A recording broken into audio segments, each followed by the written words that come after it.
Well, not a victim because, quite honestly, to hell with that word. Somehow victimhood has become the ultimate emblem of power in society today. And it's like the best anyone can hope for is to find themselves with the ability to claim they're a victim. Austin Rivers, you're right, Max is no victim. But you know what he is?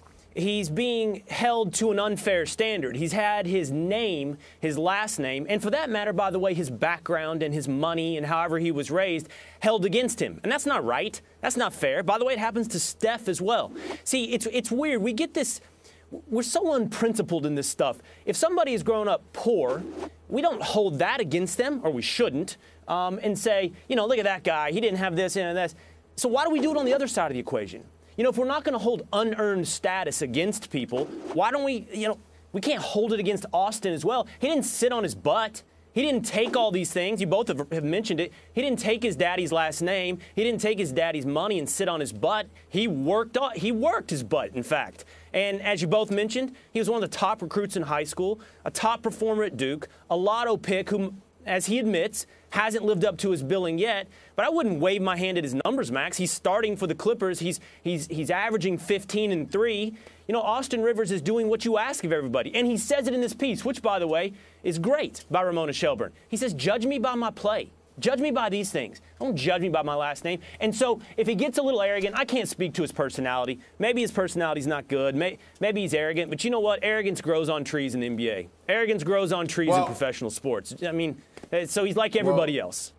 Let me chime in because that's why I said he's been a victim. I'm not talking about his money. I'm not talking about him as a basketball player. I'm talking about how he's viewed as a person because of who his daddy is and the position that he's in, and the fact that people aren't judging him by just his play. They're looking for something from a personality perspective to point to bring him down. And would you be doing that if he were not the coach's son?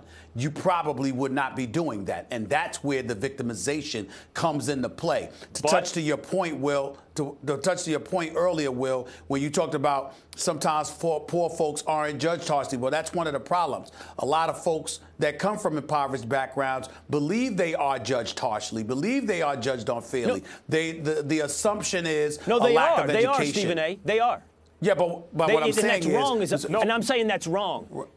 Okay, that's fine. But what I'm saying is, on the flip side, that contributes. Hold on, Max. It contributes to what Austin Rivers is going through, and to some degree, I love the fact that you bring up Steph Curry, because believe it or not, that's what Steph Curry was going through. Max, when Steph Curry was winning league MVP honors, you had people in the league that were looking at Steph Curry, and they didn't want to give it to him because of his background of affluence and the pedigree. They actually tried to hold it against him. He was just so great, they had no choice. I'm not denying that exists with Steph Curry and Austin Rivers, and that privilege, a background of privilege, or wealth, which is a form of privilege, if you're born into it, is held against people, and they're snickered at and things like that. And I agree with that. And you should judge people on their merits. I will say, however, that Austin Rivers is a very different case than Steph Curry. In Austin Rivers' case, what we're weighing here is, on one hand, the victimhood, and I think it's fine to use the word victim because people are victims of circumstance.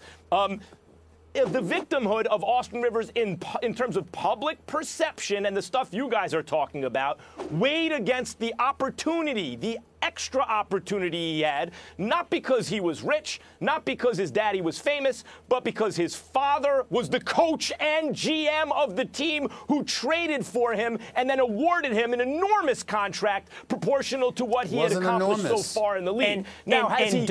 Listen, though. Over $10 million a year for a guy who was producing at D-League levels, when a replacement player is getting maybe $1 million a year, is enormous. It's 10 times what he deserved at the time. Now, he has somewhat lived up to those numbers. And coming down the pike.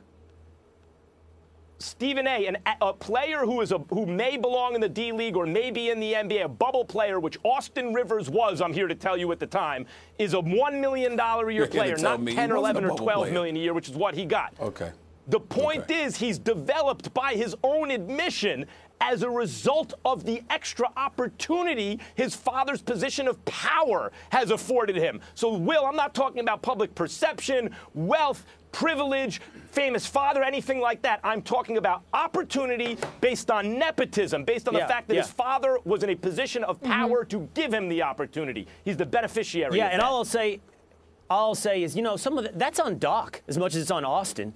Doc's got to take that responsibility on his own. When he signs Austin, he's got to know that's going to land on Austin's plate. He's got to know that's going to be the perception of Austin. And last note on this, Stephen A., all I'm saying on the whole poverty versus wealth thing is we rightfully should not look at the poor and go, you know what, we're holding that against them. But a principle is a principle, right? We don't hold it the other way either. Don't hold unearned status against people on either side of the equation. Judge them for who they are.